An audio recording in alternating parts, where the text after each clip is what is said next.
Hello friends, कैसे हैं आप लोग। आशा करते हैं आप लोग सही होंगे और आपकी पढ़ाई अच्छे से चल रही होगी। आज 11 जनवरी है और 11 जनवरी को शिफ्ट फर्स्ट में आरआरबी एनटीपीसी का जो जीएस का क्वेश्चन हुआ है उसको लेकर हम आपके समक्ष प्रस्तुत हुए हैं। तो चलिए शुरू करते हैं आज का क्वेश्चन। आज का हमारा पहला क्वेश्चन है, रक्त किस प्रकार का ऊतक है। तो आपका राइट आंसर हो जाएगा संयोजी ऊतक। रक्त एक प्रकार का संयोजी ऊतक है, यानी कि कनेक्टिव टिश्यूज है। अगला क्वेश्चन है, एसएलआर का फुल फॉर्म पूछाता है। ये क्वेश्चन आपका इकोनॉमिक्स टर्म है, जो कि एसएलआर का फुल फॉर्म पूछा हुआ है और एसएलआर का फुल फॉर्म हो जाएगा स्टेचुअरी लिक्विडिटी रेशियो। क्या हो जाएगा? Statutory liquidity ratio. अगला क्वेश्चन भी आपका इकोनॉमिक्स के फील्ड से ही है और है फादर ऑफ माइक्रो इकोनॉमिक्स, और इसका राइट आंसर हो जाएगा एडम स्मिथ। एडम स्मिथ को हम लोग माइक्रो इकोनॉमिक्स के जनक के रूप में जानते हैं। अगला क्वेश्चन है बार्क, यानी कि भाभा एटॉमिक रिसर्च जो है, इसकी स्थापना पूछा है। तो इसका राइट आंसर हो जाएगा 1954 में। बार्क की स्थापना जो है कि 1954 में की गई थी और यह ट्राम्बे महाराष्ट्र में स्थित है। अगला क्वेश्चन है, सांची का स्तूप कहाँ है। तो आपका राइट आंसर हो जाएगा मध्य प्रदेश में। सांची का स्तूप सांची यानी कि मध्य प्रदेश में स्थित है। चलिए अगला क्वेश्चन देखते हैं। आज का हमारा अगला और नेक्स्ट क्वेश्चन है, पहला गोलमेज सम्मेलन कब हुआ था। तो आपका राइट आंसर हो जाएगा 1930 में। गोलमेज सम्मेलन कुल 3 हुए थे। पहला हुआ था 1930 में, सेकंड हुआ था आपका 1931 में एंड थर्ड हुआ था आपका 1932 में। इसमें से पहला पूछा गया है, तो पहला गोलमेज सम्मेलन 1930 में हुआ था।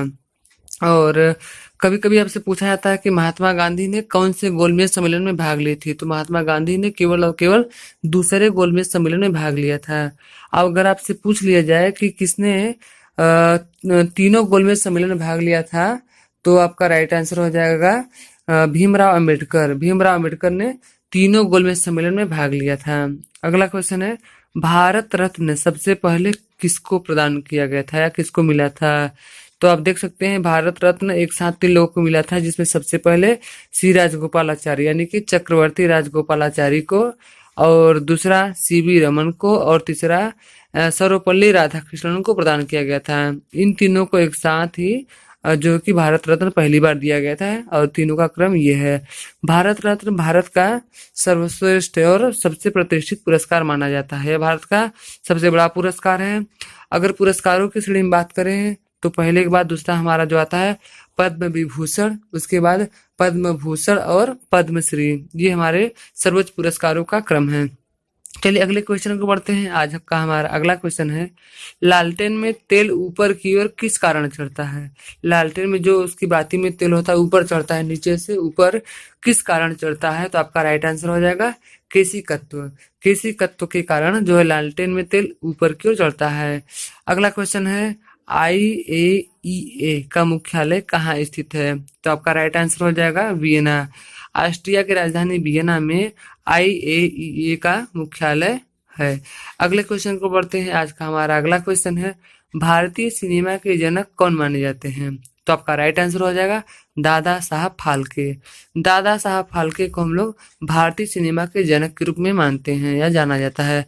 और दादा साहब फाल्के भारतीय सिनेमा का सर्वश्रेष्ठ पुरस्कार भी है, जो कि दादा साहब फाल्के की स्मृति में प्रदान किया जाता है। अगला क्वेश्चन है, इनमें से कौन ई कॉमर्स वेबसाइट नहीं है। आपको 4 ऑप्शन दिए गए थे, उसमें से आपको छांटना था कौन ई कॉमर्स वेबसाइट नहीं है। तो आपका राइट आंसर हो जाएगा ट्विटर। ट्विटर आपका ई कॉमर्स वेबसाइट नहीं है, यह एक ऐप है। ठीक है, अगले क्वेश्चन को बढ़ते हैं। आज का हमारा अगला क्वेश्चन है, प्लासी का युद्ध कब हुआ था। प्लासी का युद्ध कब हुआ था। तो आपका राइट आंसर हो जाएगा 1757 ईस्वी। 1757 ईस्वी में प्लासी का युद्ध संपन्न हुआ था, जो कि सिराजुद्दौला के बीच में हुआ था और अंग्रेजों के नवाबों के बीच में हुआ था। चलिए अगले क्वेश्चन को पढ़ते हैं। आज का हमारा अगला क्वेश्चन है, जनरेटर किसके सिद्धांत पर कार्य करता है। तो आपका राइट आंसर हो जाएगा फैराडे के सिद्धांत पर। माइकल फैराडे के सिद्धांत पर जनरेटर का सिद्धांत कार्य करता है। आपके साइंस के क्वेश्चन इसी तरीके से पूछे जाते हैं और पूछे जा भी रहे हैं, तो आप याद रखिएगा। जैसे अब ये हो सकता है डायनामो पूछ ले, डायनामो किस सिद्धांत पर कार्य करता है, तो उसको याद रखिएगा। या कौन सी ऊर्जा को किस ऊर्जा में रूपांतरित करता है। तो डायनामो जो है आपका, ये यांत्रिक ऊर्जा को विद्युत ऊर्जा में रूपांतरित करता है। चलिए अगले क्वेश्चन को बढ़ते हैं। 2020 ऑस्ट्रेलिया ओपन के विजेता कौन है? तो आपका राइट आंसर हो जाएगा नोवाक। 2020 का ऑस्ट्रेलिया ओपन के विजेता कौन है? तो आपका राइट आंसर हो जाएगा नोवाक जोकोविच। नोवाक जोकोविच 2020 के ऑस्ट्रेलिया ओपन के विजेता हैं। अगला क्वेश्चन है, ब्लू माउंटेन के नाम से किस पहाड़ी को जाना जाता है? भारत में कौन सी पहाड़ी को ब्लू माउंटेन के नाम से जाना जाता है? तो आपका राइट आंसर हो जाएगा नीलगिरी की पहाड़ी। नीलगिरी की पहाड़ियों को हम लोग ब्लू माउंटेन के नाम से जानते हैं। अगला क्वेश्चन है, अंतरराज्य परिषद का संबंध किस अनुच्छेद से है? यानी कि भारतीय संविधान के किस अनुच्छेद में अंतर्राज्यीय परिषद का उल्लेख किया गया है? तो आपका राइट आंसर हो जाएगा अनुच्छेद 263।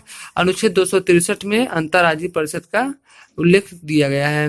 अगला क्वेश्चन था आपका यूएन समिट से पूछा गया था। ये क्वेश्चन कुछ क्लियर नहीं हो पाया गया है, यानी कि यूएनओ से पूछा गया था। आप देख लीजिएगा, यूएनओ से जितने भी क्वेश्चन बन सकते हैं आप लोग उसको तैयार कर लीजिएगा। अगला क्वेश्चन है, नेपाल का राष्ट्रीय पशु पूछा गया है। तो आपका राइट आंसर हो जाएगा गाय।